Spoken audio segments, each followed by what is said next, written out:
estender isso aqui mais à frente possível, está bem? Pronto, João.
Bem, boa tarde a todas e a todos, obrigado pela vossa presença, estudantes da Universidade Lusófona, público externo, e temos bastantes amigos, artistas e agentes da comunidade das artes em Lisboa aqui presente. Obrigado pela vossa presença, queremos que este Great Artists on Campus seja cada vez mais uma sala da cidade e um ponto de encontro entre nós e os artistas contemporâneos portugueses que muito generosamente aceitam o nosso convite em partilhar connosco uma reflexão sobre o seu próprio trabalho.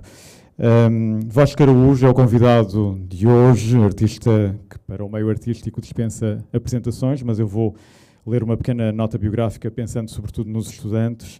Vasco Araújo nasceu em Lisboa em 1975, concluiu a licenciatura em Escultura pela Faculdade de Belas Artes da Universidade de Lisboa, frequentou o curso avançado de Artes Plásticas da Mau Maus, em Lisboa, integrou ainda os programas de residências como os Récollets em Paris, em 2005, ou o Core Program em Houston, nos Estados Unidos. Em 2003, Vasco Araújo recebeu o prémio EDP Novos Artistas e desde então tem participado em diversas exposições individuais e coletivas, tanto no plano nacional como internacional. Destacamos a grande exposição no MAT, a exposição no Autograph de Londres, as bienais de Sydney, São Paulo e de Veneza, a exposição no Jeu de Paume em Paris, em 2008. Vasco Araújo tem o seu trabalho representado em várias coleções e publicado em vários livros e catálogos, e um site com que terminaremos a apresentação de hoje, que vocês podem consultar. Aliás, a exposição atualmente patente na Galeria Francisco Fino, que muitos de vocês já visitaram, está já documentada no site do Vasco Araújo, portanto podem revisitar o filme que tanto nos comoveu nesta exposição na Galeria Francisco Fino, chamado Ritornare, que é o regresso do Vasco Araújo ao início, de alguma forma, da sua obra, a sua paixão pela música, pelo canto lírico, e uma reflexão sobre os corpos, as sexualidades, o biográfico, o autobiográfico. Vasco Araújo, muito obrigado pela tua presença. O Vasco vai já passar à sua conferência performance e depois teremos tempo ainda para debater, para um debate entre a plateia e o Vasco Araújo. Muito obrigado. Obrigado, eu. Se calhar podemos baixar só um bocadinho as luzes.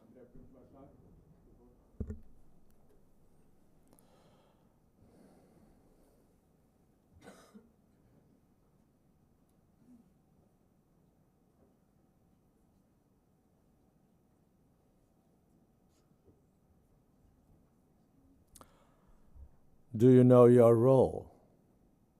Do you know your practice?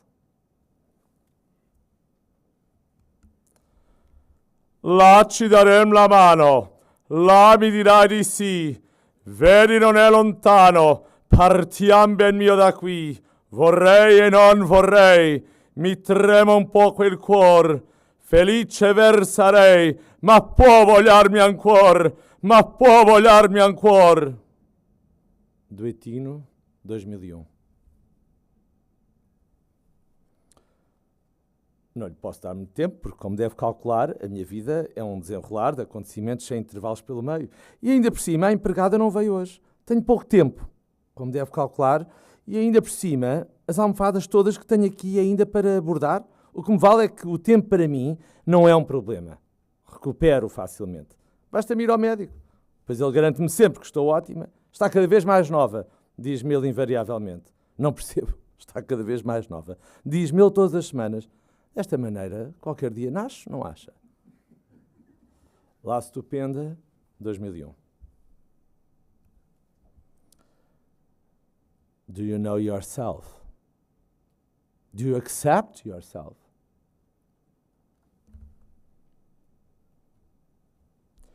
Vieni, mio bel diletto, mi fa pietà mazzetto, io cangerò tua sorte, presto non so più forte, non so più forte, non so più forte.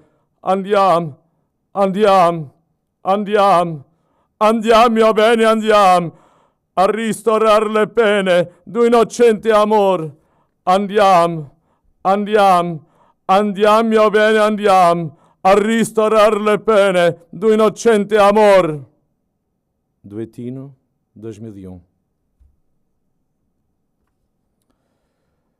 Para mim, cantar é assim, o universo inteiro entra para dentro da minha caixa torácica e depois eu vou despejando o universo inteiro à medida que a música dura. Eu ofereço o universo ao meu público. Porque eu preciso de ter o universo. E quando digo o universo todo. E não posso perder nada, por nada deste mundo. Repare, quando canto está ali tudo nas minhas mãos, nos meus olhos. Talvez que se eu quisesse voar eu pudesse. Mas até agora nunca quis, percebe? Vá para quê? Mas quando acaba o espetáculo é como se me esvaziasse. Durante os aplausos vejo os monstros todos a regressarem pelas sombras. O meu cansaço, as rugas, o meu pai morto quando eu era pequena, a escuridão, a verdadeira escuridão, a escuridão escura, não é a escuridão luminosa. Então é preciso escolher, a recolher as flores, recuperar o universo que despejei naquela gente. Nós morremos todos, não é? E por isso encho as almofadas. Estão cheias de galáxias, as minhas almofadas, de Via Láctea, de constelações, porque senão fica tudo vazio aqui dentro. E então vem o medo. Aqui dentro dos rins, das tripas, coração, do fígado. A minha irmã perdeu os rins e agora tem de ir todos os dias ao hospital trocar o sangue. E depois diz aos serões de Natal que passa viva por milagre. Deus Nosso Senhor esqueceu-se cá debaixo de mim. Se isto é coisa que se diga. E depois desmaia a minha irmã, por milagre viva. Venham ver, venham. A minha irmã, verde, mas viva. A minha querida irmã, os monstros a regressar pelas sombras, pelas cortinas, pelo terceiro balcão, o meu cansaço, as rugas, a velhice. La Stupenda, 2001. Are you connected with yourself? Are you connected with the others? Do you know the others?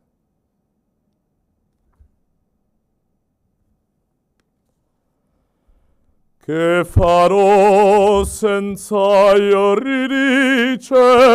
Dove andrò senza il mio bene? Che farò? Dove andrò? Che farò senza il mio bene? Dove andrò senza il mio ben? Recital 2002.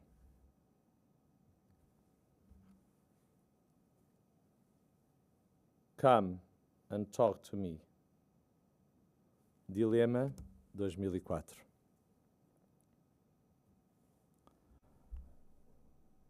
Quando me deito de costas, assim, com o olhar fixo no teto e as mãos cruzadas sobre a barriga, estou a pensar.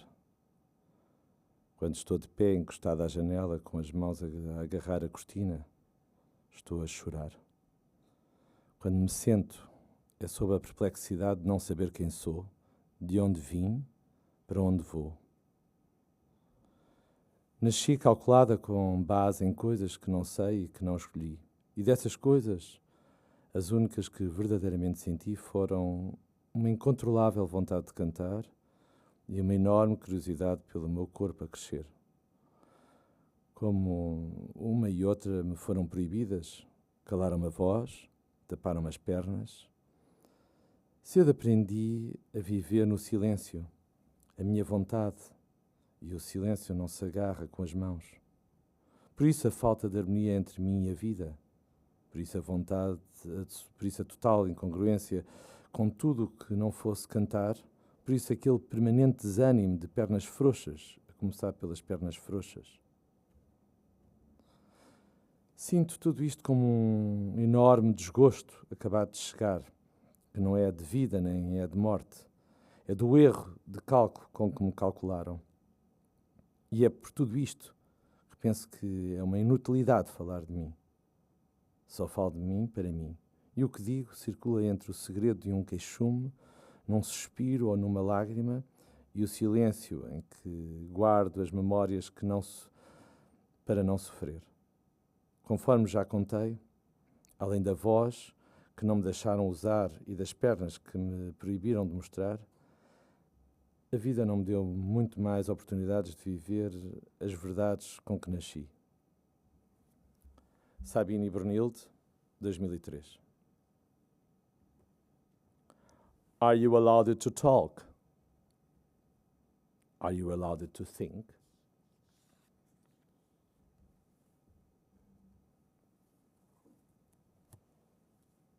Follow me. Dilema, 2004. Ele era o espelho porque era nele que se revia a imagem que eu lhe transmitia. Um ser quase sonho, mas carnal, feminino e sensual. Cresce o destino e com ele cresce o ódio do ciúme ao pai. Num jogo perverso que disfarça o medo de um querer e não querer, de um tira e dá o melhor brinquedo. Assim cresce o vazio que fica quando os deuses desertam do corpo que habitam. Assim em mim cresce, crescendo a dor de o ver sofrendo, ele, o anjo, o ser perfeito, por mim sonhado, por mim castrado, na ânsia do compensar do que a vida lhe roubara, num ritual de amor alucinado, arranque de mim para lhe dar, na mais generosa forma de o amar, mais do que a alma, a voz, o sentido que em nós fala mais perto e liberta enfim, vazia de mim e de tudo, um profundo grito mudo. Ah!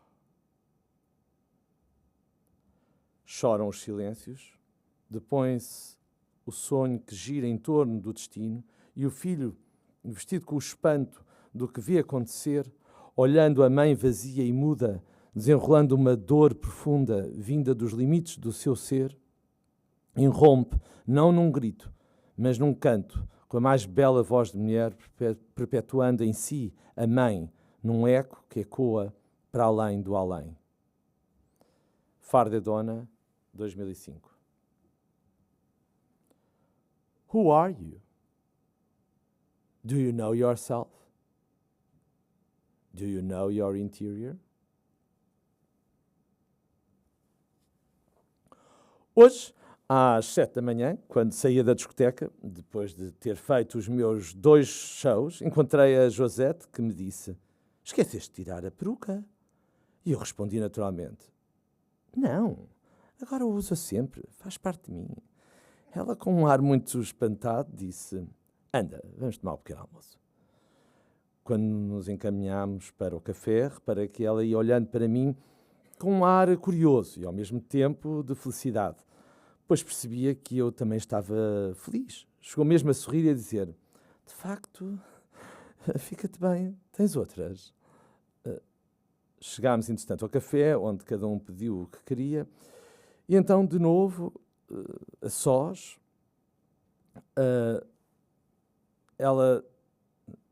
eu respondi-lhe: sim, tenho. Todas as que eu uso nos meus shows e outras que uso mais no dia-a-dia, acho que já não sou capaz de viver sem elas, de me ver sem elas. Elas passaram a fazer parte do meu corpo, percebes? Com uma voz firme, respondeu-me: sim, percebo, claro que percebo. Somente me parece que estás a usar algo que não é teu. Como assim? Uma peruca é algo falso, não é o teu próprio cabelo. E para além disso, tu usa-las nas tuas transformações, o que parece que estás a viver a realidade em transformação. Acho somente que o verdadeiro Bernard que eu conheço não está aqui. Aqui está antes outra ou outro. Eu, muito espantado, disse: sim, de facto tens razão, mas acho que é isso que me interessa, esse outro. Sinto-me bem fora dessa realidade. O Bernard que tu conheces tem tantos problemas, tantos medos, tantas... Sei lá, acho que não me apetece viver como Bernard. Queria viver como aqueles personagens que invento e que são fantásticos e que toda a gente gosta e que toda a gente aplaude. Entendes? Após alguns minutos de silêncio, a minha amiga Josette, com os olhos encharcados, disse-me: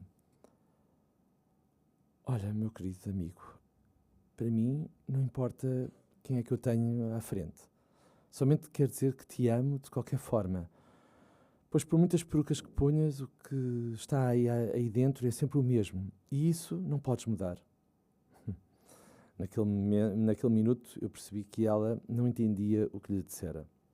Pois claro que sou o mesmo. Mas ao mesmo tempo eu não me sinto o mesmo. E essa dimensão somente me é dada porque tenho uma peruca na cabeça. Perruque, 2005. Do you feel love? Can you feel love? Can you feel love for yourself? Can you connect with yourself?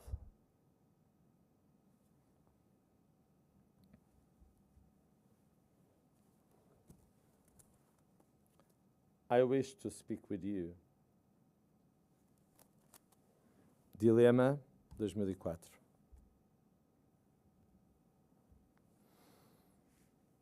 Some enchanted evening, you may see a stranger,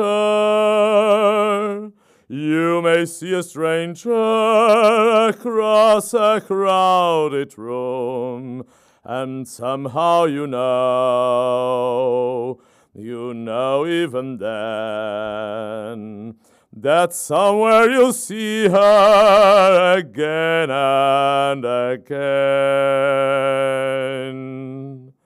Some enchanted evening, someone may be laughing, you may hear her laughing across a crowded room, and night after night, as strange as it seems, the sound of her laughter will sing in your dreams. Who can explain it? Who can tell you why? Fools give you reasons, wise men never try. Some enchanted evening, when you find your true love, when you feel him call you across a crowded room, then fly to her side and make her your own, or through your life you may dream all alone. Once you have found her, never let her go. Once you have found her, never let her go.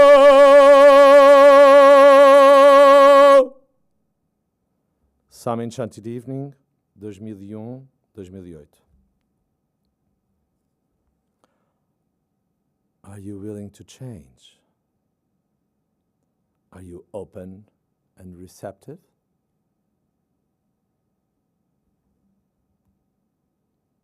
Sabes quem sou?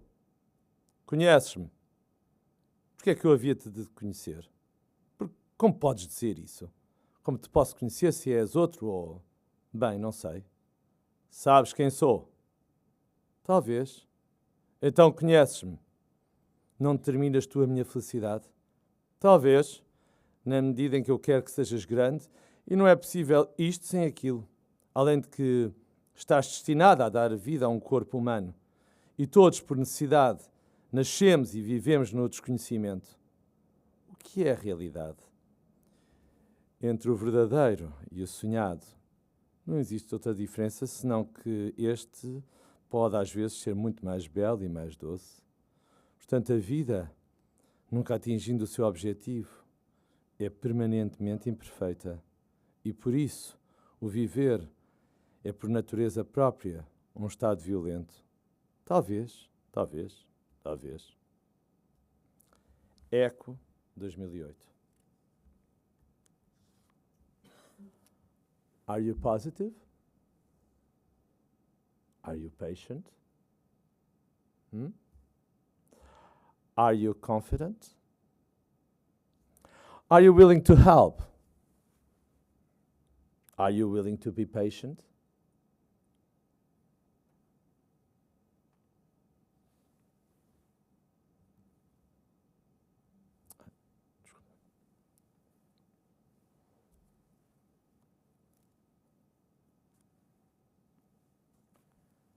I see that you are looking to another man. Dilema 2004.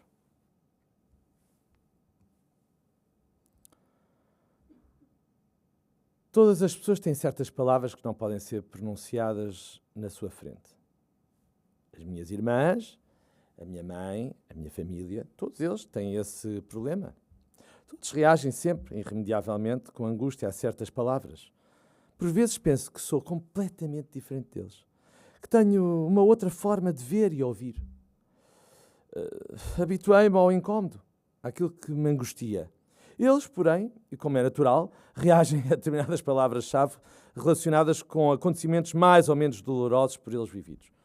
Toda a minha vida fiz aquilo que me era possível para ir ao encontro da felicidade. Viajei, conheci muitas pessoas, relacionei-me com elas, com uns mais do que outros. Alguns foram mais presentes, verdadeiros, autênticos. Outros desapareceram, passaram e seguiram o seu caminho. É normal. Passei por muitas casas, por muitas embaixadas, recepções, coquetéis, a grande parte extremamente vazias.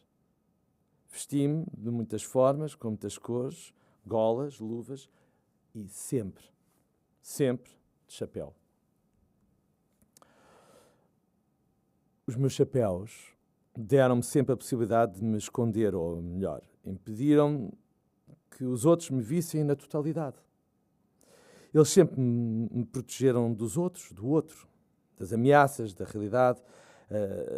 A felicidade que, para o homem, está apenas na capacidade de autodomínio e de reconhecimento da sua própria natureza. Poucos são, porém, os que chegam alguma vez a reconhecer a sua natureza.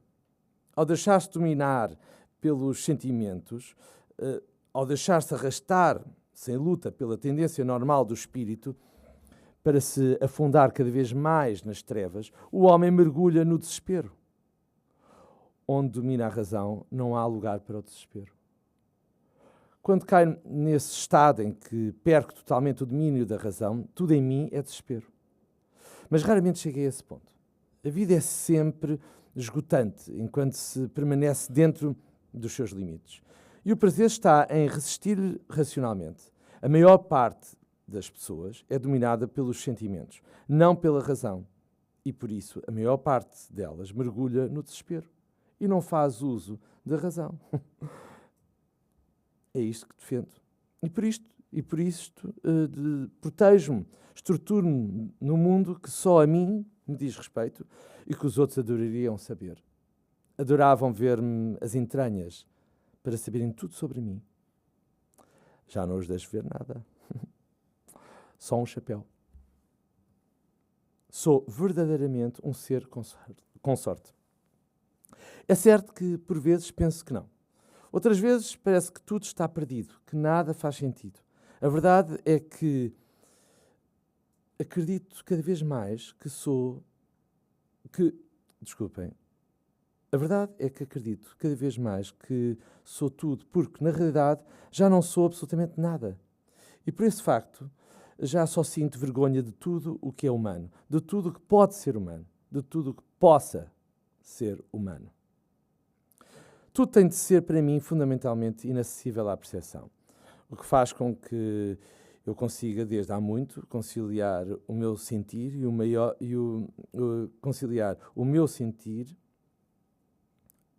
conciliar no meu sentir o maior tormento com o maior prazer.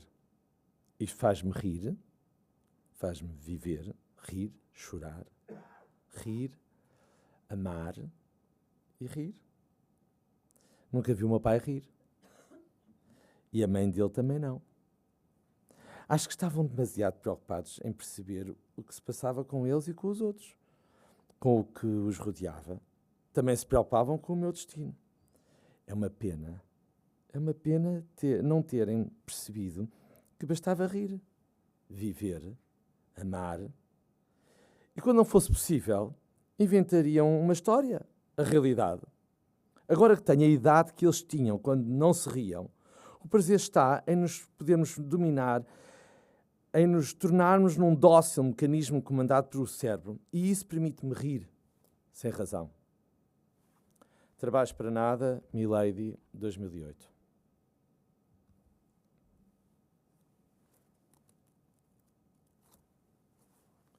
We Are Being Watched Over.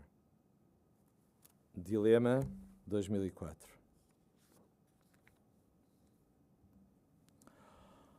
Are you willing to help and change? Are you willing to be optimistic to change?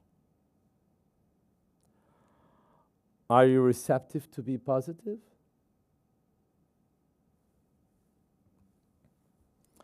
Conheces-me? Já me conheces? A única verdade é bastar-me a mim próprio. Não me interrogar qual será o meu destino, não invejo ninguém. Quis morrer, ter outro, não me basta.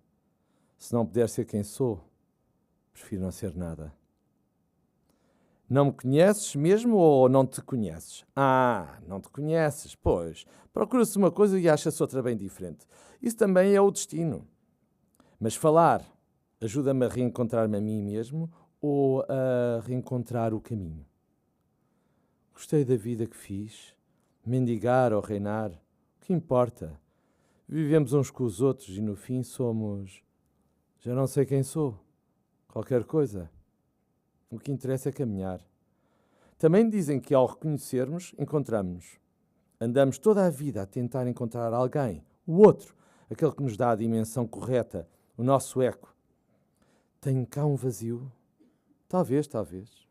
Talvez, talvez, talvez. Eco, 2008. Words give wings to many people. Words enable thought to take flight and man to rise. That's how the gods wrote the laws of the universe. How many new things, how many ideas have I witnessed in our way? What wonders I have seen, how many trees and buildings, but we have not met in any thought. Augusta, 2008. Are you open to be happy and free in life? Are you willing to change to be happy? Are you willing to think happily? Are you enough happy?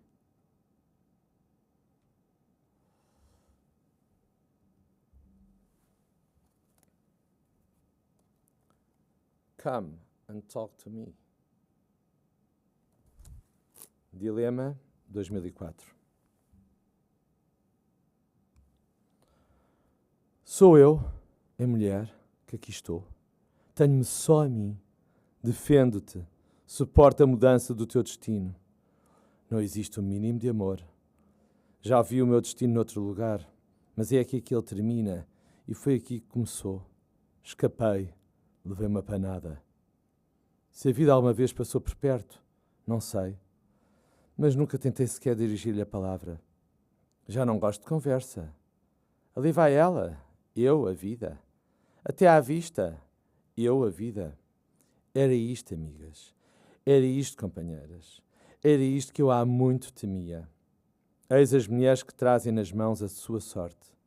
O amor próprio, o amor pela conservação, transforma-se em muitas coisas que atuam através de princípios tão contrários que nos levam a sacrificar o nosso ser por amor do nosso ser. Olhamos tanto para nós próprios que deixamos de viver. E a culpa é do instinto natural e sinistro que faz com que nos amemos mais a nós do que à nossa própria vida. Não há mais nada a dizer, é só sentir. Não há mais nada a fazer, é só esperar. Vamos dançar. A minha mãe dizia-me que com uma casinha o amor era muito mais fácil, pensava ela. Quantas qualidades se encontram numa mulher? Quantas eu me esforcei por alcançar na nossa casa? Em primeiro lugar, tive atenção àquilo que traz má fama a uma mulher. Tenha ela boa ou má reputação. O não ficar em casa. Pus de parte esse desejo e em casa permaneci. Contentava-me com o meu bom mestre e em casa não entrava para minha desvantagem as palavras habilidosas das mulheres. Mostrava-lhe uma língua silenciosa e um olhar tranquilo. O meu marido sabia em que esfera lhe devia ser superior e em qual devia ceder. O meu corpo deu o seu melhor. Mesmo assim, a noite reservava muita crueldade para o homem e para a mulher. Só que eu, grande parva, tenho de amar alguém. A mulher, a mãe, eu própria, que entretanto já limpou toneladas e toneladas de merda, despede-se da vida, daquele que não lhe traz esperança para o grande acontecimento. Não há mais acontecimentos até ao grande acontecimento. O único acontecimento que perdura é dançar, que para sofrimento já chega. Como o medo de ser punida e o medo de não receber a recompensa, comecei a fingir ser aquilo que não sou, para agradar aos outros, para ser suficientemente boa para alguém.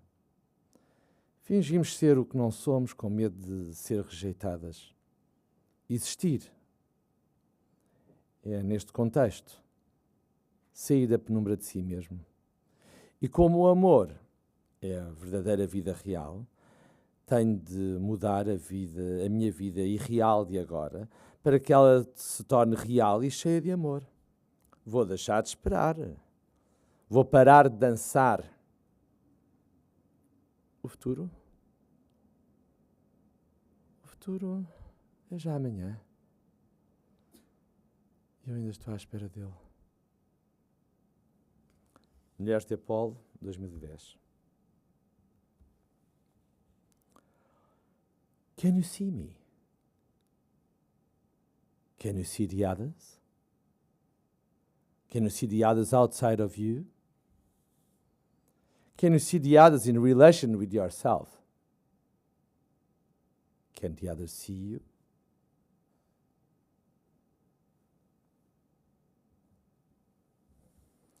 Nenhuma mudança, reforma ou revolução se tornaria efetiva no meio social sem uma transformação interna de cada indivíduo. Se não prestarmos atenção, independentemente da sociedade ser socialista, capitalista, monárquica ou anarquista, teremos os mesmos problemas cotidianos envolvendo a violência generalizada, a guerra, o egoísmo, a inveja, o rancor, o ódio, a cobiça. Tudo é humanidade. E a humanidade é sempre a mesma. São factos fatais. Têm de vir. De cada vez que vêm, é sinal que o homem vai alcançar mais uma liberdade, mais um direito, mais uma felicidade. De certo que os horrores da revolução são medonhos. De certo que tudo o que é vital das sociedades, a família, o trabalho, o amor, sofrem dolorosamente com a passagem desta trovoada humana. Mas as misérias que se sofrem com as opressões, com os maus regimes, com as tiranias, são maiores ainda. Nunca mais seremos os mesmos. Percebes bem o que é que significa ser ameaçado por esta força que escurece o céu e faz tremer a terra? Estamos quase a chegar ao fim, com estrondos colossais, verdadeiras detonações que preenchem a noite com as suas cristas enlouquecidas. As ostentações de lava que se lançam no ar formam um cone de bombas e de escória. O mundo tem agora um brilho de fogo. Gotas de lava escorrem das entranhas do monstro, correm incandescentes através do espaço, transformam-se em fórmulas químicas antes de se extinguirem. É a capacidade de transmutação do próprio ser humano, cujo reflexo material é a transformação do homem de chumbo em homem de ouro. Apodrecer para renascer. A dissolução do corpo é a fixação do espírito. Esta descida aos infernos significa a descida ao interior de ti próprio, ao mais profundo do ser. É o conhece-te a ti mesmo. Não nos elevamos até nos despojarmos do enxofre e da gordura terrena. O lume do sofrimento converte-se na luz da consciência. O núcleo interno, sólido e rico em ferro, brilha, irradia o seu raio de calor, onde tudo murcha e se transforma em cinzas numa queimadura arrepiante de camadas e camadas de esperança. Ritmos relampejantes que nos fazem oscilar, arrasam casas, aldeias e cidades, ritmos que quebram o corpo, as crostas rompem-se, jorram repuxos de lava, ofuscantes de dia, vermelhos de noite, que se vão amontoando, formando paisagens de escória. Nem uma única pedra fica no mesmo sítio. Pessoas e objetos são lançados pelo ar, massas de terra e de rochas entram em movimento, ondas gigantescas, tsunamis causadas por avalanches que se libertam das encostas submarinas, o mundo mudou e com ele a consciência. Aqui está o momento certo. Continuemos. Só mais alguns metros. Não acreditas naquilo que os meus olhos te estão a descrever? Sim. Estás apavorado. No fundo, o teu coração não esperava outra coisa. Desce. Chegámos a um enorme braseiro que tudo transforma e nos eleva. Dá a volta ao braseiro. Devagar. É muito maior do que pensas. É tão grande como a natureza. Escuta o seu interior. Não concordas comigo? É um silêncio terrífico. Se tivesse um fósforo, apenas um, era o suficiente para incendiar o silêncio. Crepitaria em chamas. É o fim do mistério e da nossa viagem em conjunto. Estás a lutar contra as lágrimas e um acesso de tosse. Não olhes para o mar. Não há lá nada para ver. Volta-te. Este é o meu último pedido, feito com voz rouca. O pensamento emocional já não é a nossa identidade. Todas estas histórias que se defrontam há milhares de anos, em nome das origens, têm na realidade um terreno comum. São histórias de identidade. Vulcano, 2012. Are you willing to help and change? Are you willing to be optimistic to change? Are you receptive to be positive?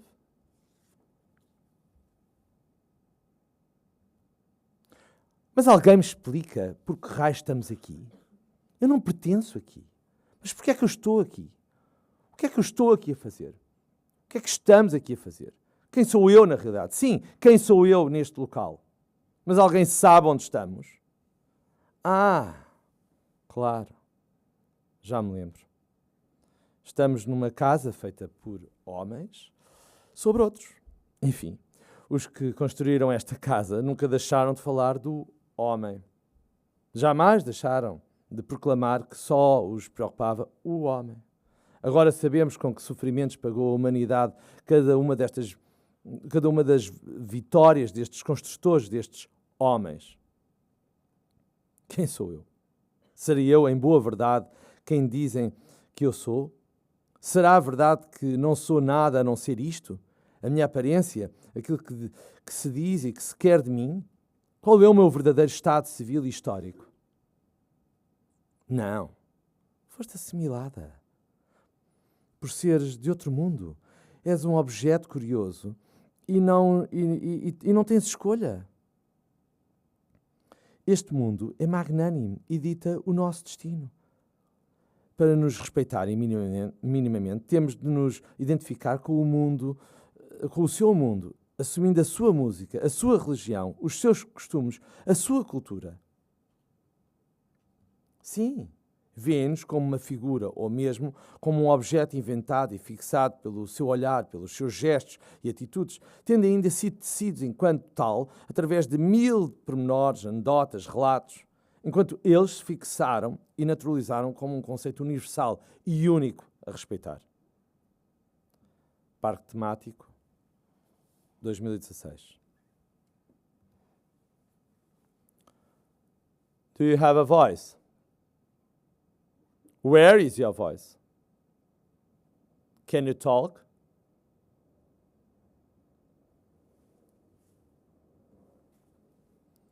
Quem és tu? Não tens resposta? Não vês que é importante ter um inimigo? Não apenas para definir a nossa identidade, mas também para arranjarmos um obstáculo em relação ao qual seja medido o nosso sistema de valores e para mostrar ao afrontá-lo o nosso valor. Portanto, quando o inimigo não existe, há que construí-lo. Só nos podemos reconhecer a nós próprios na presença de um outro. Talvez, mas desde o princípio que são construídos como inimigos, não tanto os diferentes que nos ameaçam diretamente, mas aqueles que alguém tem interesse em representar como ameaçadores. Ainda que não nos ameacem diretamente, de modo que não é tanto o seu caráter ameaçador que faz ressaltar a diferença, mas é a diferença que se torna ameaçadora. Só nos podemos reconhecer a nós próprios em presença de um outro. Muito bem, é isso mesmo. Se tu não reclamas o homem que está à tua frente, como queres que eu suponha que reclamas o homem que há em ti? O Inimigo, 2018.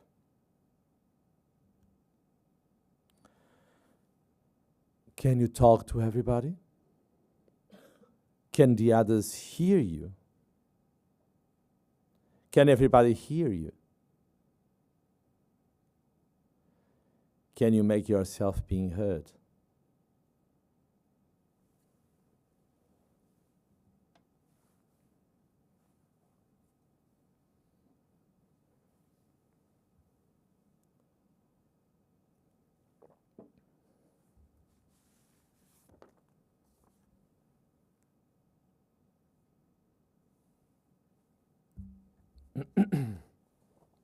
A pensiero sull'ali dorate vat in posa sui clivi, sui colli. O violezza no tepide moli, Laura dolci del suolo natal, del Giordano le rive saluta, di Sinone le tuori atterrate. O mia patria, si bella e perduta, a membranza si care fatal, l'arpador de fatidici vati, perché dal salicipendi, le memorie del petto raccendi, di sazietà favel del che fu. 8.000 di soli la fatti,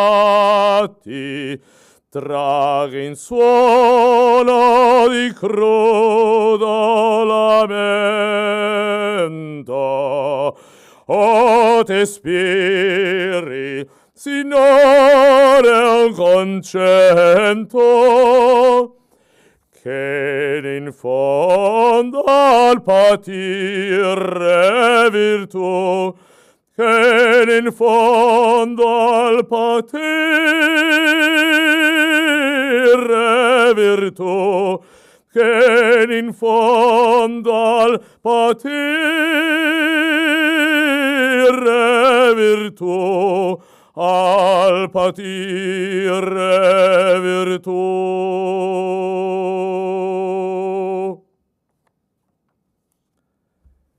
Libertas, 2019.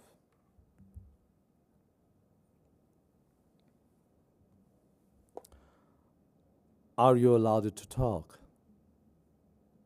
Are you allowed to think? Estou farta. Farta. Continuo farta disto tudo. Estou cansada. Estou exausta. Estou enfastiada. Está tudo muito chato. Está complicado. Hã? Se calhar sou eu que complico. Sim, pode ser verdade. Sim, sim, que vejo tudo distorcido. Mas acho que não. Qualquer época é difícil, mas esta é parcialmente difícil. Até porque à qual eu pertenço. É nesta em que vivo?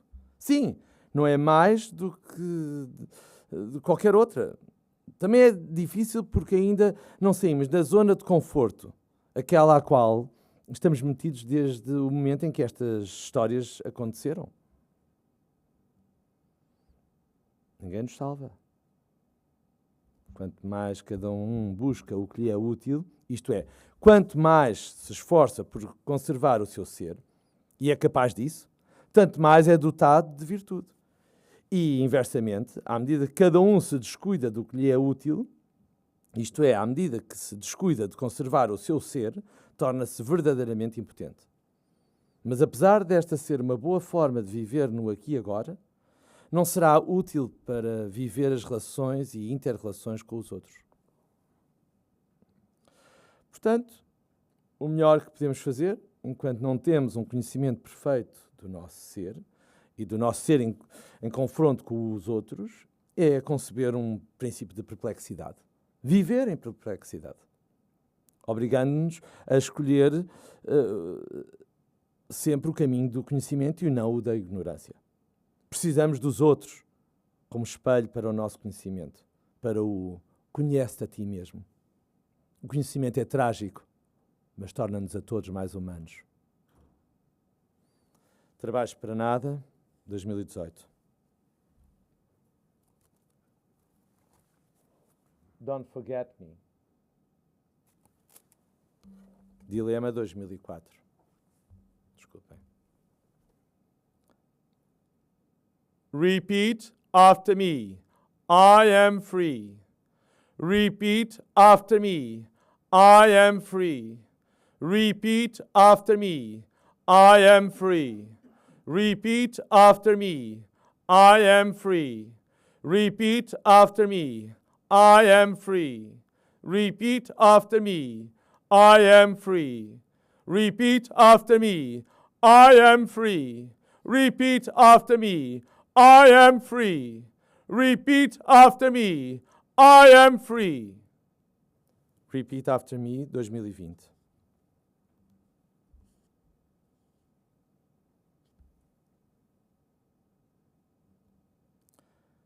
Caros todos, como é que se começa uma carta sobre o tema ritornare? Ou melhor, voltar atrás. Talvez pelo princípio, que não será o verbo neste caso, mas sim a razão que me levou a voltar atrás, a ritornare. Penso que quando se regressa a algo que já se fez, é sempre uma revisitação do passado, que contribui para uma tomada de consciência, ou mesmo para uma clarificação do que fizemos, do que fomos ou do que somos. Neste sentido, ritornare, a minha última exposição, é o regresso ao que realmente fui e ainda sou. É o regresso à minha identidade e à construção da mesma através da voz. É o regresso ao corpo do passado, do presente e do futuro.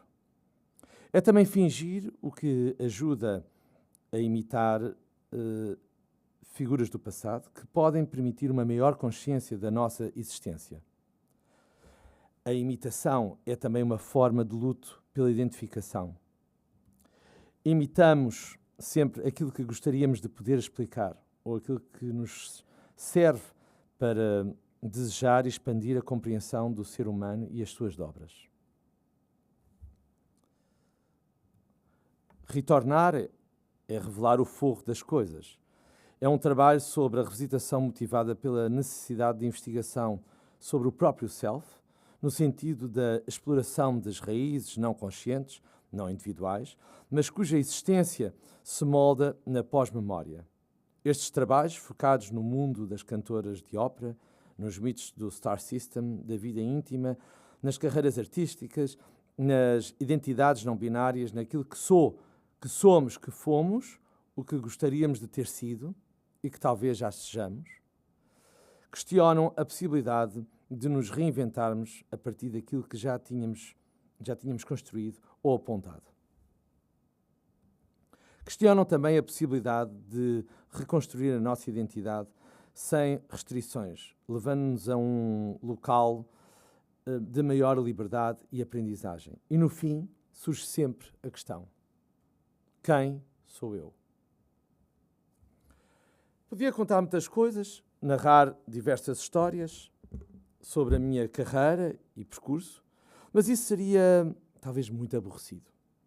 O que posso dizer é que no final de todo este percurso houve momentos em que me olhei ao espelho e senti que estava a olhar para outra pessoa. Alguém que, de maneira espontânea, representava ou representei nos teatros. Agora, por vezes, ainda não sou capaz de me reconhecer. Quem sou eu? Quem?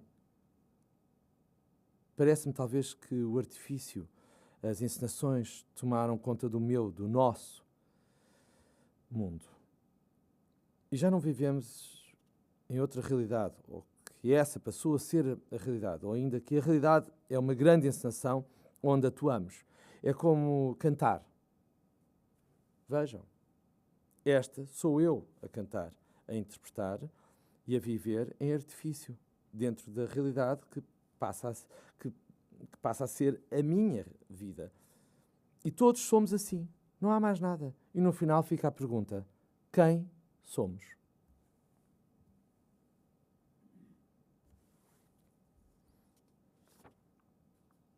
Como voltar atrás não é em vão, muito menos inocente, espero que este novo, velho caminho seja revelador daquilo que gostaria de continuar a fazer e a praticar.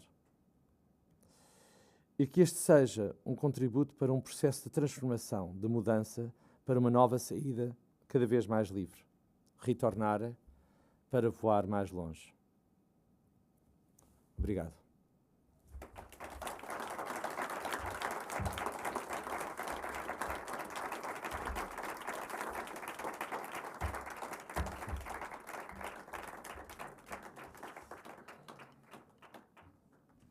Peço desculpa pelos enganos e pela...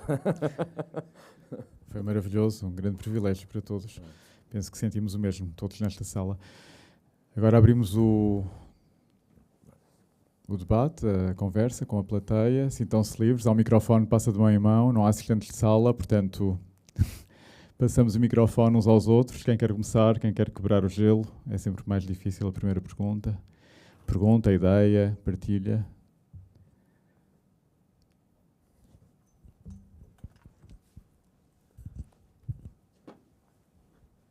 Bom, eu só queria dizer, não é nenhuma pergunta, infelizmente, mas é uma opinião que eu queria dizer e que realmente acho que foi uma apresentação completamente fora de tudo, muito, muito, muito bonita, com obra que eu conheço relativamente bem, mas que me deu uma aprendizagem ainda mais profunda acerca do que o Vasco faz, do que tu fazes, e vai ser muito difícil até para o João continuar com este high standing de programação. Acho que sim, é realmente único. Eu vi 2 ou 3 apresentações aqui e realmente não há comparação com algumas que outras. Tenho pena de dizer isto e não poder dizer em frente das pessoas que eu ouvi, mas realmente é verdade. João, parabéns. Vasco, obrigado. Muitos parabéns. Obrigado. Obrigado pela partilha. João Silvério, curador. Espero vir a trabalhar, que é o que eu acho que é mais importante, não retornar, mas avançar. Eu gostei de ver particularmente uma peça que, 20 anos passados, talvez um pouco mais, o Duettino, pelo momento, quando apareceu a obra que eu assisti a algumas destas, não todas também, mas gostava de ouvir um pouco mais sobre a influência do Urano. Que está por dentro, talvez, do forro das coisas, que penso que está no texto que terás escrito para o Ritornare, e esse forro das coisas é o título de um texto da Isabel Carlos para uma exposição que eu propus em tempos, sobre o qual escrevi um texto pessoal e não um texto curatorial, e o Vasco escolheu a Isabel para escrever, e esse texto tem o título Forro das Coisas. Foi um projeto que fizemos no Museu do Caramulo, e que esta influência do Urano fez-me ligar a esta ideia do forro das coisas, que o Vasco voltou a pegar para a exposição. Portanto, Urano... Urano, em astrologia, é o planeta dito como irreverente, que põe em causa todas as estruturas estáveis, tudo aquilo que está... que é tido como, por exemplo, binário, agora para usar palavras contemporâneas, ou tudo aquilo que é conservador, ou seja, é o planeta que, quando se cruza no nosso mapa, por exemplo, quando se cruza com o nosso Sol, que somos nós, seria ele abalar aquilo que nós somos, a nossa essência, por exemplo. E, portanto, isto, enfim, fiz esta analogia, ninguém tem que saber isto, mas é muito engraçado. Por exemplo, o Paulo Preciado tem um livro que é precisamente Um Apartamento em Urano, que é precisamente, ou seja, que ele é romper com os dogmas, romper com as tradições, romper com aquilo que é binário, com aquilo que está estabelecido como a ordem que o mundo, inclusivamente o mundo ocidental, impôs ao resto do outro mundo, não é? E, portanto, o Urano é isto que faz. E eu penso que no meu trabalho, eu gosto deste título porque este título resume em parte, ou este conceito do título resume em parte aquilo que eu gostaria que o meu trabalho fizesse e que eu estou sempre à procura que ele faça, que é precisamente pôr em questão determinadas estruturas, não é? Ou determinados pensamentos, ou determinadas formas de ver o mundo, ou determinadas formas, como é que nós, ou só até o público, quando vê o meu trabalho, se questionar, porque eu acho que a arte não tem outra função senão questionar, que é questionarem-se a si próprios qual é a posição que o público tem em relação àquela realidade, não é? Quando eu estou a apresentar um determinado tema, um determinado conceito, qual é o nosso espírito crítico em relação àquela realidade? E, portanto, isto é precisamente o que o Urano está sempre a fazer, não é? Ele investiga, por exemplo, enquanto que o Saturno é o contrário, é um conservador e, portanto, põe ordem e cria muros,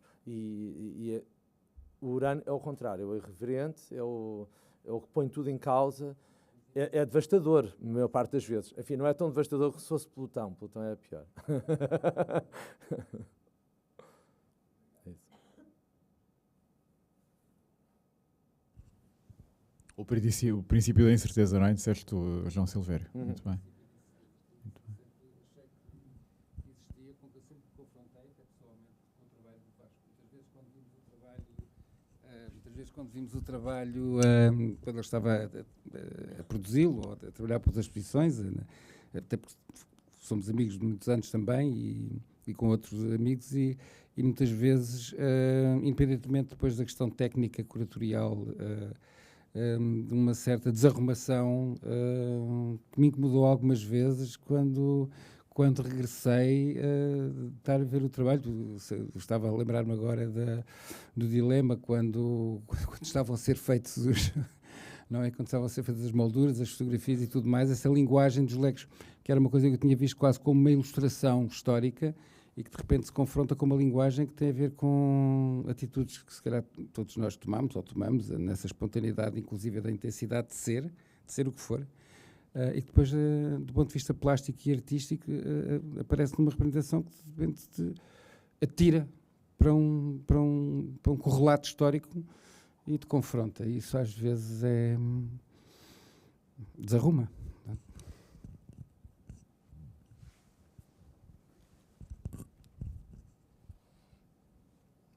Próximas ideias, estudantes, visitantes.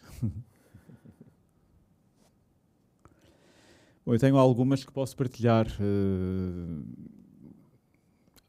Ao ver, primeiro é um privilégio termos uma revisão da tua obra, de uma obra pelo próprio artista, numa versão performativa, que é outra forma de revisitação, que não é mais académica ou convencional. E é muito interessante, se calhar, lançar alguns tópicos só para pensares connosco um bocadinho, e ouvirmos-te um pouco mais, mas, por exemplo, no filme que está na Galeria Francisco Fino, em que colocas esta figura que nós usámos no cartaz e que és tu há 23 anos. 3. E que é uma figura travestida, é um homem vestido dentro da convenção de uma figura performativa feminina, e do outro lado estás tu hoje, no presente, numa figura andrógina, maquilhado, com uma... Não é andrógena, é quem sou. Não binário. Portanto, Quem sou? claro, maquilhado, ambíguo, ambivalente, tudo isso, não é? Complexo, portanto, fora dos cânones binários. Remete-me até para o glam rock e para tudo o que foi o David Bowie e todas essas conquistas de uma liberdade entre os géneros, ou para lá dos géneros. Gostava que conversasse um bocadinho connosco sobre isso, como é que se dá a passagem de tu travestir-te de figura feminina, que também está na exposição, no álbum fotográfico, e para esta outra atitude, que és tu próprio, mas ao mesmo tempo em mise-en-scène, em representação. Não, quer dizer, são coisas diferentes. Aquele trabalho que tem aqui esta imagem, fazia parte de um vídeo que se chama Recital, e portanto eu estou a cantar 5 áreas que foram escritas para a voz de mulher, mas que os personagens são homens. E depois eu sou um homem, enfim, nasci homem, segundo a convenção, não, mas depois estou travestido de mulher, não é? Portanto, faço a inversão da coisa. E depois o próprio filme tem, portanto, está tudo separado. Portanto, o recital de canto é piano e voz. E o que eu faço é, a voz está separada do piano e tudo está em tempos diferentes, não é? E a imagem ainda está num tempo diferente. Portanto, são 3 tempos. E, portanto, ao longo do filme, do vídeo, vão-se misturando coisas e, portanto, vão-se recriando novas situações e novas possibilidades de interpretação daquela realidade ou daquela história. Aqui, neste caso, eu uso a figura, não é? Quer dizer, já não estou a usar o vídeo nem esse conceito, só estou a usar a figura, porque eu achei interessante que era este confronto daquilo com o que eu sou hoje, porque o filme não é sobre a transformação, é sobre outra transformação, que é a transformação do corpo, que foi o que também me aconteceu, não é? E, portanto, essa transformação é visível. Eu sou o mesmo que aquilo, como viram outras imagens, que era eu há não sei quantos anos, não é? Portanto, era muito mais gordo, muito mais obeso e, portanto, tinha um outro corpo que me permitia fazer um determinado número de coisas e assumir um determinado número de coisas, que hoje em dia, se eu fizesse, quer dizer, posso fazer, mas não era igual. Não é igual. Ou seja, o estereótipo da cantora de ópera obesa, não sei o que, ou grande, já não vamos chamar obesa, porque há muitos cantores que não são obesos, são só grandes, porque de facto têm uma caixa torácica grande, têm musculatura, enfim, são atletas de alta competição, e são grandes, altos, enfim, por aí fora. Eu tinha essa estatura, hoje em dia não tenho esse porte, não é? E, portanto, o jogar com esses estereótipos já não, mas também já não me interessavam, a verdade é essa, não é? E, portanto,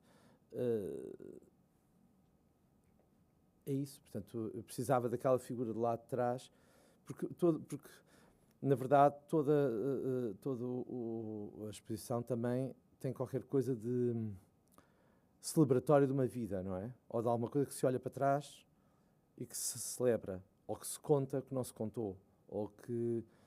E, portanto, e isso toda a gente acha que aquele vídeo é autobiográfico, quer dizer, parece, como é óbvio, e é, obviamente, mas não é, porque todo o texto é baseado nas entrevistas da Maria Callas, portanto, e numa biografia dela, portanto, quer dizer, não é... Há falas que são dela, não são minhas. Aliás, metade do filme, do vídeo, são coisas que ela disse, não foi eu que as disse.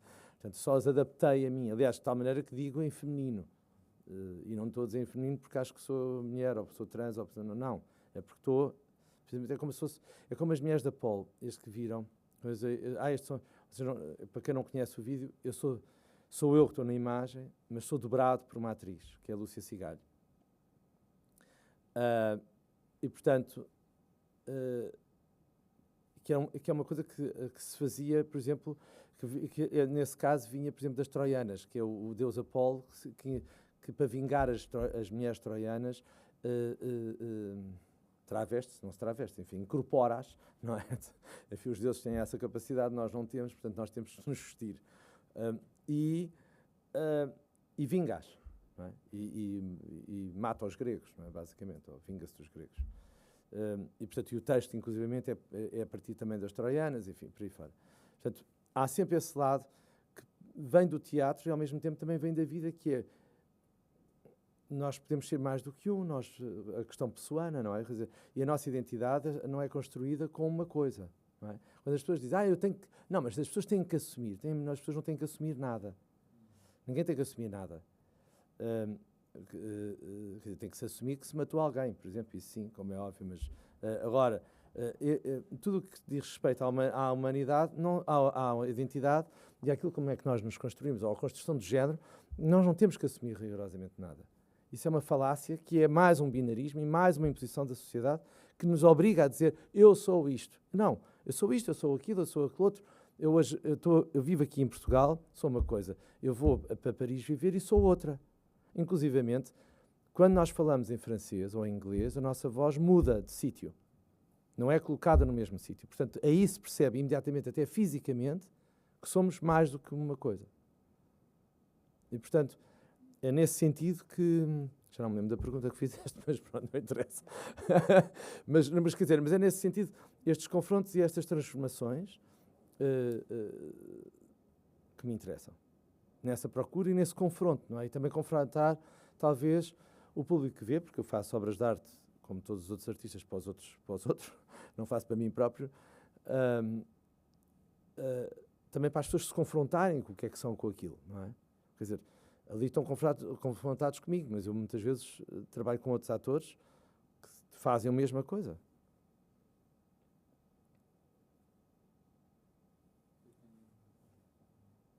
Então,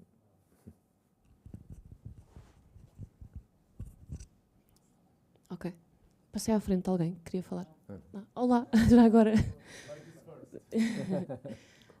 Olá, só para contextualizar, eu sou a Meg Rodrigues, sou de fotografia, de mestrado. E como é que é olhar para trabalhos que foram feitos há algum tempo? Portanto, falamos aqui de uma antologia, portanto, não que se deva estratificar os trabalhos feitos, mas enquanto artista, mesmo em termos de skills e de estética e daquilo que para onde se vai olhando ao longo da vida e depois se projeta em trabalhos. Como é que é olhar para trabalhos que fizemos há 20 anos ou que se fez há 30? Gostamos sempre deles, daquilo que fazemos? Como é que é? Gostamos sempre deles. Se os fazia agora outra vez assim, não, óbvio. Mas sim, eu acho que gostamos sempre deles, quer dizer, e há trabalhos que eu acho que continuam a fazer sentido. Outros, talvez, o mundo evoluiu rapidamente e se calhar já não são tão importantes como, ou para mim não são tão importantes como foram quando eu os fiz. Acho que continuam a falar de coisas, porque acho que quando se fala da humanidade, ou quando se fala da condição humana, nós não evoluímos. Nós pensámos que evoluímos. A única coisa que nós evoluímos foi a tecnologia. Temos uns carros melhores, casas melhores, temos telemóveis, arranha-céus e não sei blá, blá, blá, blá. Mas amamos, morremos, comemos, tudo da mesma forma, tudo igual. É tudo igual. Não é? Portanto, e psicologicamente, então, não evoluímos nada, por exemplo, ou quase nada. E isto não é nenhuma descrença no ser humano, mas é a verdade. Se nós lemos uma tragédia grega que foi escrita há 2000 anos atrás, são os mesmos sentimentos, matam da mesma forma, pela mesma razão, tudo igual. E não é porque é teatro que é bom. Quer dizer, a história depois é misógina, mas também há pessoas misóginas hoje. Há homens misóginos, não é? Portanto, não mudámos assim tanto. Ali o que muda, por exemplo, hoje em dia, felizmente, as mulheres, de uma forma geral, têm muito mais direitos do que tinham aquelas gregas. Enfim, mas por acaso, até há uma ou outra tragédia que elas vencem. A Medeia, por exemplo, vinga-se todos, mata tudo, vai por ali fora. Pronto. Agora, respondendo à pergunta, esta exposição que fiz, eu voltei atrás, quando eu estou a retornar, mas claro, voltar atrás, ou seja, fui ao início do trabalho, porque tinha aquele corpo, e usei muitas coisas do passado, mas a verdade é que eu não fiz nada igual às peças quando fiz lá atrás. Nada. se forem ver a exposição e se forem ver alguma peça que eu fiz em 2001 ou 2000 ou não sei o quê, elas não têm nada a ver. Quer dizer, têm a ver, talvez, as fotografias, o dispositivo, não é? Mas depois não tem... Mas mesmo o dispositivo é diferente. Porque isso tem a ver com a maturidade com que a pessoa tem e também com aquilo que pensa hoje, não é? E todo o conhecimento que adquiriu ao longo... É a mesma coisa que nós tivemos um namorado aos 20 anos e agora temos um aos 50. Não amamos da mesma forma. Nem a nossa fisicalidade é a mesma.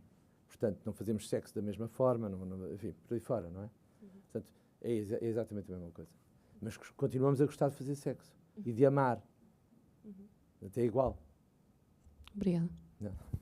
Passem de mão em mão o microfone, por favor.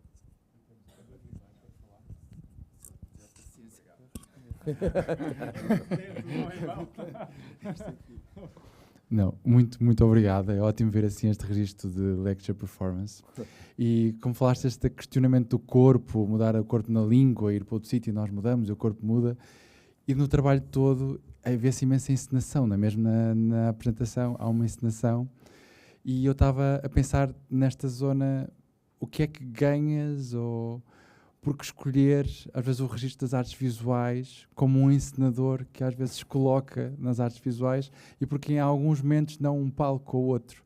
E isso é uma pergunta, a mim interessa-me, talvez aqui, porque temos aqui pessoas a estudar artes muito diferentes aqui na Lusófona e tu trabalhas muito entre diferentes registros e eu fico curioso que corpo é esse e porque num território e não noutro, às vezes. Não sei, eu na realidade quando acabei as Belas Artes queria ser cantor de ópera, não queria ser artista plástico. Depois não fiz grande esforço para o ser, ou seja, estudei 13 anos de canto lírico, enfim, é algum esforço. Agora também a voz está péssima, mas não interessa, hoje então está péssima mesmo, mas seja o que for, houve qualquer coisa, eu não fiz um grande esforço em ser, porque havia sempre um contratempo que não deixava que eu fosse. Que fosse cantor de ópera. Aconteceu várias coisas, enfim, cheguei tarde, não aprendi música quando era miúdo, sei lá, depois, enfim, fui para o conservatório, mas depois estudei na Maumaus. Ao fim de um mês tinha chumbado por faltas, porque o conservatório é como se fosse um liceu, e eu andava na Maumaus e queria ir para a aula, e havia 2 aulas em conjunto, portanto, ao fim de um mês tinha chumbado por faltas. Enfim, eu não tinha propriamente paciência aos 20 e tal anos, ia estudar música com miúdos de 14, enfim, por aí fora. E a verdade é que, a seguir à Maumaus, enquanto artista plástico, as coisas começaram a ser rápidas a acontecer. E, portanto, eu dediquei-me mais às artes plásticas e isso aconteceu. Também aconteceu outra coisa pelo meio, que foi o teatro entrou por mim adentro, por assim dizer. Por uma coincidência que eu filmava e editava estes primeiros filmes ou vídeos do Etino, recital, não sei o quê, com a Catarina Campino, que trabalhava muito também com o Teatro Praga. E ela passava a vida a insistir que eu tinha que os conhecer. Eu disse, está bem, está bem. E há um dia que eles fizeram uma coisa na Gulbenkian, que se entrava para dentro da sala de exposições temporárias e depois tinha umas vestimentas e não sei o quê, podia-se pôr um CD e as pessoas cantavam, enfim. Eu fui lá e pus-me a cantar ópera, não é? Claro que só ouvia tudo cá fora, enfim. E foi muito divertido. E a partir daí eles depois fizeram uma peça que se chamava Disco Teatro, que me convidaram para participar. Mal eu sabia que era para participar, enfim, não é que eu tivesse uma ideia clássica do teatro, mas eu achei que era para eu ir fazer cenografia. Mas não era. Nem o teatro que eles fazem tem propriamente uma cenografia, ou aquela peça, sobretudo. Não tinha propriamente uma cenografia concreta. Está aí uma pessoa testemunha. Mas também tinha uma coisa que era... Ou seja, a criação era conjunta. E isso tanto me fascinou como me criou uma repulsa monstra. Porque os artistas plásticos, como os escritores, trabalham sozinhos, não é? Não trabalham em conjunto. E eu confesso que essa primeira vez que fui trabalhar em conjunto, e até hoje, porque, entretanto, hoje em dia colaboro com o Cão Solteiro, muitíssimo, odeio. Mas, ao mesmo tempo, adoro. Porquê? Porque eu consigo fazer no teatro coisas que não consigo fazer nas artes plásticas, nomeadamente a escala. A escala do teatro é muito maior e é diferente. E a recepção do público é diferente. Mas eu consigo transportar, mas consigo transportar muitas coisas das artes plásticas para ali. Não só do ponto de vista da cenografia, mas porque também o consultor também não fazem propriamente cenografias, portanto não há, nunca houve essa coisa, agora um telão e vou pintar, não, isso não existe. Mas existe essa noção de espaço e também pôr em causa o espaço e por aí fora, e isso é uma coisa muito das artes plásticas, porque o teatro, de uma forma geral, não põe propriamente em causa o espaço do teatro, não é? Mas também cada vez noto mais que tenho imensa influência de coisas do teatro que não são diretas, nunca são diretas. Não é? E isso é o que é mais interessante. É qualquer coisa que fica daqueles ensaios e daquilo tudo, que depois é usado de outra forma. E muitas vezes é muito engraçado que é, por exemplo, quando estou a trabalhar com atores, ou não atores, até acontece mais com os não atores, que é, e sendo que também não trabalho, o Consulteiro e o Spraga também não trabalham, provavelmente, com atores de uma forma clássica, mas há qualquer coisa sempre da musicalidade do texto que eu sei que aquilo não é assim ou é assim. E isso ficou dessa prática. Não ficou porque eu não tive aulas. E portanto, essa questão do encenador, do incinerador, vem disso, não é? Vem dessa coisa de... E também não sei porquê, ou seja, por exemplo, a primeira vez que fui fazer uma coisa com o Consulteiro foi uma peça que se chamava A Portuguesa. E eu cantava o hino de Portugal. Quer dizer, estava a treinar o hino de Portugal como se fosse uma aula de canto. E depois, no fim, cantava. E era estranhíssimo, porque eu nunca tinha estado num palco. Mas além de não ficar nervoso, de todo, e nunca fiquei, nem em situação nenhuma, não... É uma espécie de... não sei, de saber fazer aquilo. Não sei muito bem como é que... não sei explicar muito bem porque é que sabia fazer aquilo. Como também os meus vídeos, quer dizer, ao início, também não sabia muito bem porque é que eu sabia fazer aquilo. E o que é facto é que também me usava a mim, não só por uma questão de recursos, porque quando se é jovem artista não se tem dinheiro para nada, portanto, a verdade é essa, mas é também porque eu sabia fazer. Não é só porque eu tinha a voz para cantar ou não sei o quê, é porque eu sabia fazer. Sabia, enfim, fazer lá aquela palhaçada que eu fazia. Não sei se respondi. Muito obrigado, obrigado.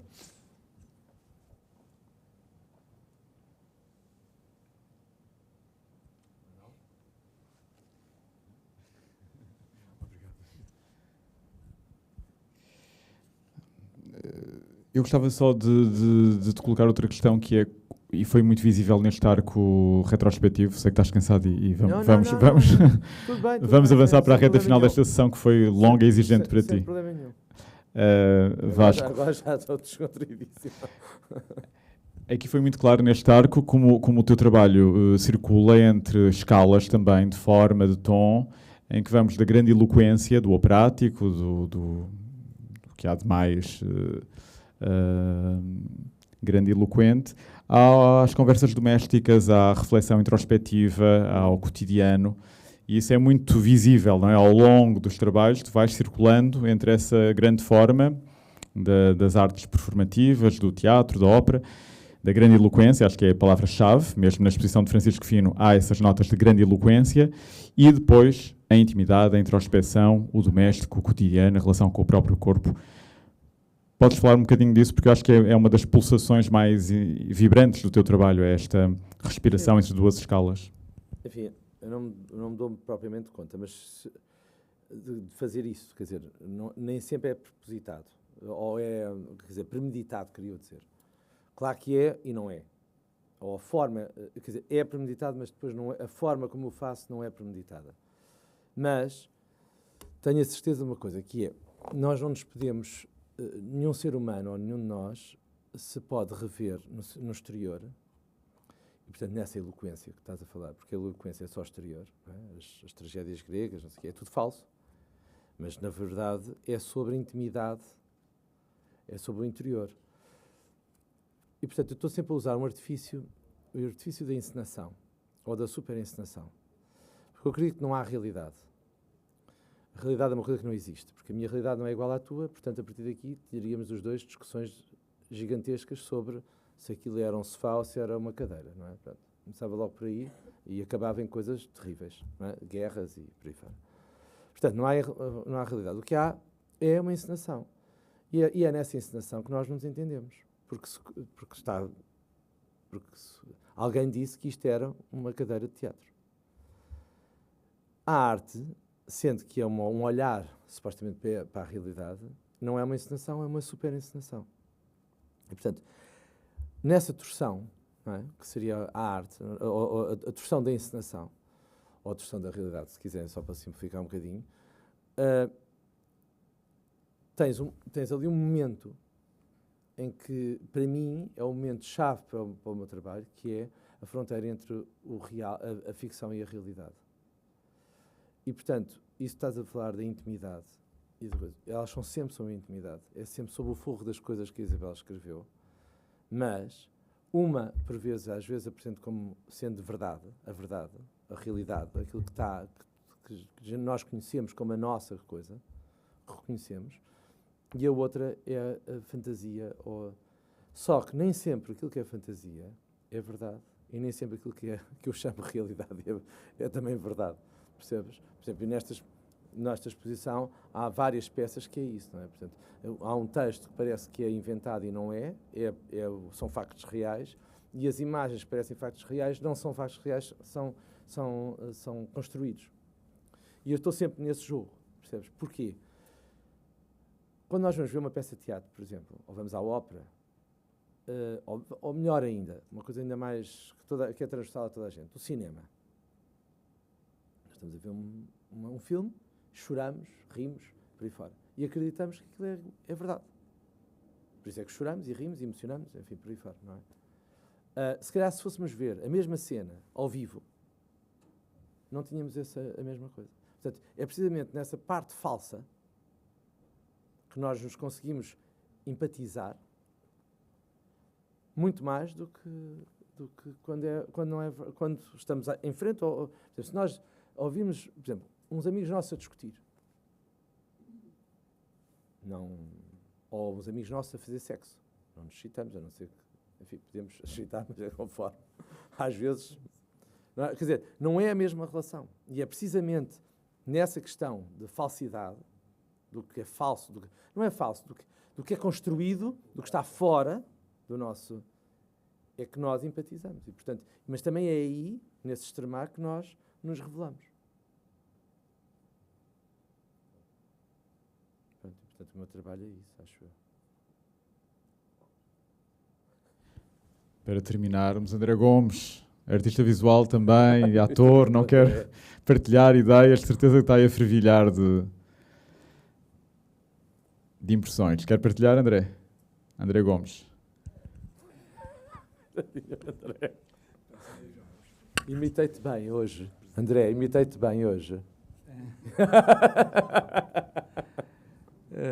Acho que é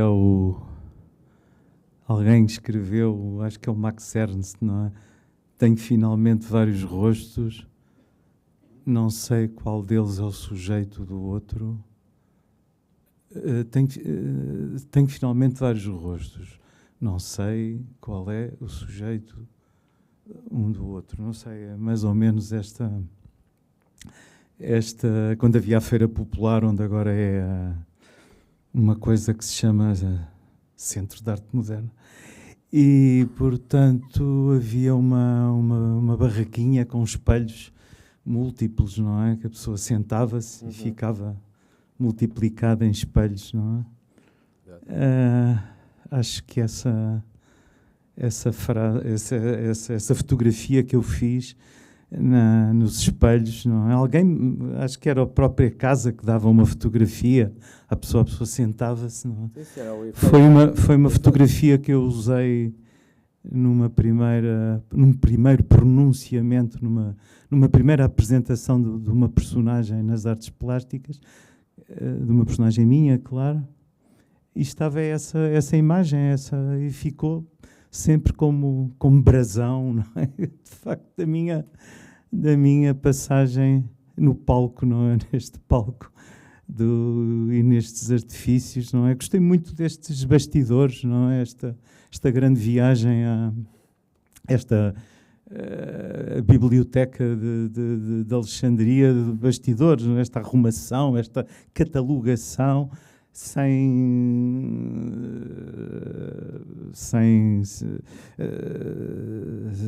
punição, não é? Realmente sem adiós sem rancor, não é? Quer dizer, adeus aos personagens, não é? Que eu fui e não tenho qualquer rancor, e até vos agradeço terem podido continuarem-me a inspirar, não é? E acho que estas personagens, assim que tu agora arrumas e vais desarrumando e voltas a arrumar, de facto, nos bastidores da tua vida, da tua memória, continuam a soprar-te, não é? Vozes, não é? Vozes interiores, não é? Assim que te inspiram, não é? De facto, e isso é maravilhoso. Obrigado. Obrigado, André Gomes. Bom, se não há mais questões, eu acho que podemos terminar a sessão aqui. E antes de uma salva de palmas ao Vasco Araújo, deixo-vos só o convite. Deixem-me só deixar-vos o convite. Amanhã, às 6 da tarde, temos um novo encontro dentro deste Great Artists on Campus, às 18 horas, nesta sala. Entrada livre sempre, passem a palavra, por favor, com Daniel Barroca, um importante artista visual português, e Catarina Laranjeiro, que com ele realizou um belo filme chamado Fogo no Lodo, na Guiné-Bissau. Vamos ver esse filme, tem quase 2 horas na íntegra aqui nesta sala, e depois ouvir os autores sobre esse filme. Acho que é uma oportunidade única também. Passem a palavra, venham se puderem. É mais um momento deste ciclo. E agora sim, uma grande salva de palmas e obrigado, Vasco Araújo, por esta sessão.